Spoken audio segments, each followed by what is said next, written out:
इंग्रजांप्रमाणेच काँग्रेसचे केवळ देशाला लुटण्याचे विचार राहिले आहे। एका परिवाराची देशावर सत्ता कायम ठेवण्यासाठी काँग्रेसची धडपड असते।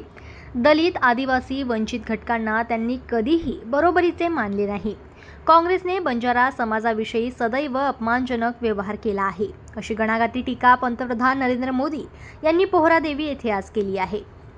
वाशिम जिल्ह्यातील पोहरादेवी येथे नंगारा संग्रहालयाचे लोकार्पण व शेतकरी सन्मान संमेलनात ते बोलत होते। व्यासपीठावर राज्यपाल CP राधाकृष्णन, मुख्यमंत्री एकनाथ शिंदे, केंद्रीय कृषी मंत्री शिवराज सिंह चौहान, केंद्रीय मंत्री राजीव रंजन सिंह, उपमुख्यमंत्री देवेंद्र फडणवीस, अजित पवार, केंद्रीय राज्यमंत्री प्रतापराव जाधव, कृषी मंत्री धनंजय मुंडे, पालकमंत्री संजय राठोड आदी प्रामुख्याने उपस्थित होते।